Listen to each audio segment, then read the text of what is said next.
had a hand or a say in the destiny of the Premier League title. This time, Liverpool are sitting pretty at the top of the table. Manchester City have had a very difficult season by their standards, but will that do anything to dampen the intensity on Sunday? Oh, I think it'll be an incredible game. You know, City will be hurting from midweek. I'd imagine there'll be a feeling from some of the players of that hurt, but also a little bit of embarrassment potentially. And, you know, a lot of people have expected them to go much further than they did in the Champions League. Tough to play Real Madrid, but so early. This is two teams who I think, you know, it's just going to be great players, great matchups. It's one that I think we're all looking forward to watching. Yeah, reigning champions against champions-elect, league leaders.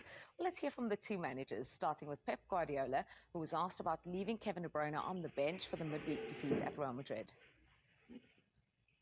Yeah, it's my decision. Normally I don't speak not for Kevin. You know, the relation with Kevin is exceptional. So, and never ever is personal, never ever is I'm upset, never ever. Also, Jeremy didn't play. And the last game he played, I think, was in Ipswich Town, plays unbelievable in the game, you know, and after the 70 minutes was injured. But maybe for the demanding, for the way now we need to play, because for the absence of strength that we have and physicality and many things, you need the games for more control or more not up and down. Don't tell me why. So it's not personal. I decided decisions and that's all. I think the biggest question to be asked is from Man City, because we face a strong team again, like we faced Villa. So Arsenal plays before us, but we know that doesn't make the game easier or more difficult that we have against City. We know we have 12 games to play, and Arsenal has 13 games to play, and if we constantly look at Arsenal or what other teams are doing, that would not help us. He was too disappointed after him missing that chance, and maybe we will never know, we will never find out. That's why he was just a fraction short the moment afterwards. I always truly believe that it's always the best to have Wata's mindset. And what I mean with that is that for the whole season, he doesn't stop and keeps on going, keeps on going, keeps on going, and wherever we need him, he's ready. And that is very difficult. There are not many players that can do this. So it's not about the chance for me. It's more about the 20 minutes afterwards where I want to talk to him about than about him missing a chance. There's a big chance, though, to be fair, an opportunity to win it at Villa Park.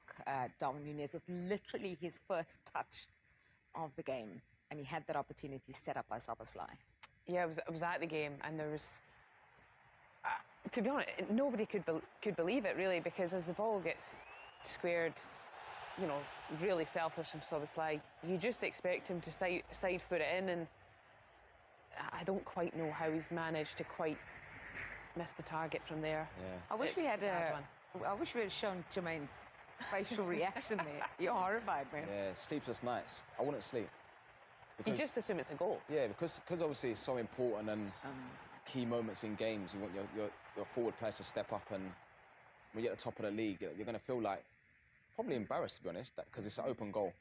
And all you've got to do is sort of like just direct it towards goal, and it's sort of like it's a bad miss. But he keeps going. You know, he keeps going. Obviously, I know the manager spoke about the reaction, but a lot of times we've seen these missed chances and that, but he keeps making the runs, he keeps getting the opportunities. Yeah, we were talking after the game about the door it was closed before. Liverpool could have had a double digits lead at that point, could be 10, it's 8. But I know that Danny Murphy and Tim Sherwood said in the post-match the door is slightly open now. Danny Murphy said he could feel a little bit of a breeze. What do you think that does for the title race, especially, as Slot mentioned, he doesn't really want to be looking at Arsenal, but they could be a little bit closer by the time Liverpool do kick off at City. Yeah, you're right. I think for Liverpool, though, it's a little bit of a vulnerable place to be in, but it's a nice vulnerability if such a thing exists, in that there's not as much pressure on them in this game against City, in the sense of City really need to win it in order to claw some of that gap back, and not just in the sense trying to catch the teams above. You know, there's teams right behind them looking to try and see if they can get into that top 4. So I feel there's more onus on City to go out and find a way to win, but Liverpool are in that place of you don't want to go into the game with that comfort of there's no pressure on us. Slot will want his players to be right up for it, which no doubt there will be. He'll want them to get at City. He'll want them to play their way, and you know, they've had incredible joy this season. I think the season they've had, not many people fully expected it to be as good so early. He'll want to make sure they don't take the foot off the gas in any way. Yeah, and you're talking about his players having been incredible, none more so than Mo Salah, who's in the form of his life. And we caught up with the Egyptian king this week.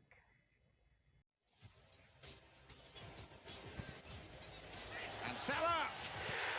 The space for Salah. Mo Salah! Classy finish from the Egyptian. Mo Salah must be! It's Salah!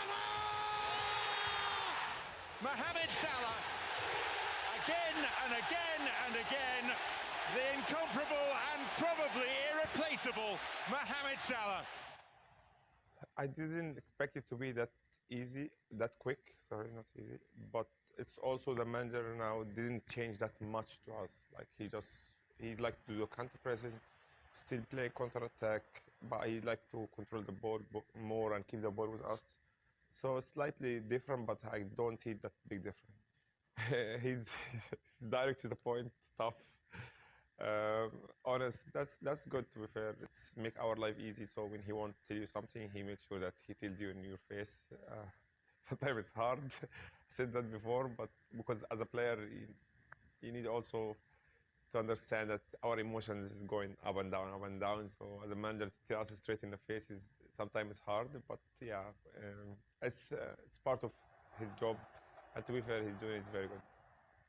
City will be always City. They have one of the greatest managers ever, and they have great players.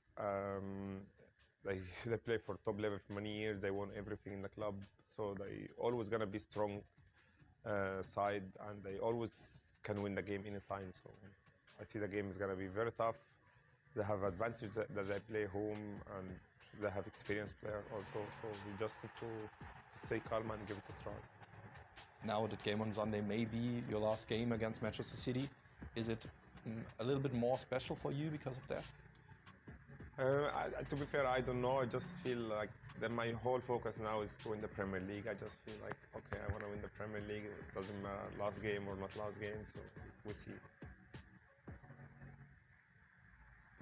24 Premier League goals for Mo Salah. Can you explain how difficult it is to be so consistently good in this league and then somehow do what he's done this season, take it up a notch?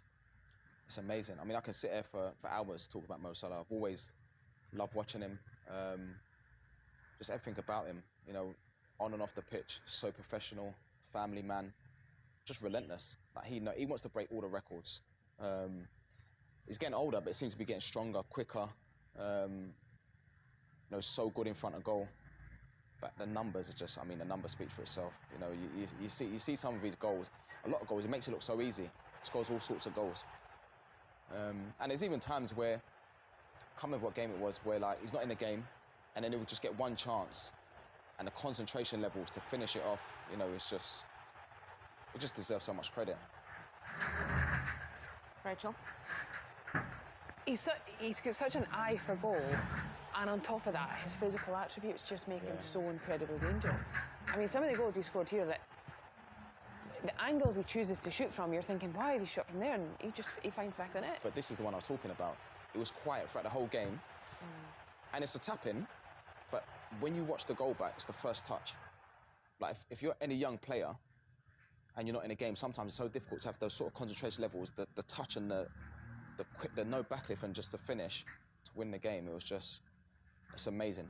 He's an amazing footballer. Well, speaking of amazing Egyptian footballers, there's one on the other side now for Manchester City. Omar Mamouche scored a hat-trick against Newcastle last time out. Pretty impressive. Very impressive. And I think that was a result that probably will, obviously the game midweek, but I think in terms of the league, I think it's an important result for City, because if they're playing a Newcastle team in good form, who are difficult to play against, and I think to come away from this game 4-0 will do them the world of good. Again, that's a really nice finish. Not easy to sort of receive that under pressure, body's in the way, gets a shot off, and I think for any player, you know, you score a hat-trick in the Premier League, that's one of the better moments in your career, I'm sure. So, They probably needed one of those types of performances. It's been a rocky period for them, and somebody different stepping up, I think, is also something that's good for them as a collective group. You have to be happy for him, because when you come to a new club, like, you come with like a big reputation. You want to get off to a good start, but then to score a hat-trick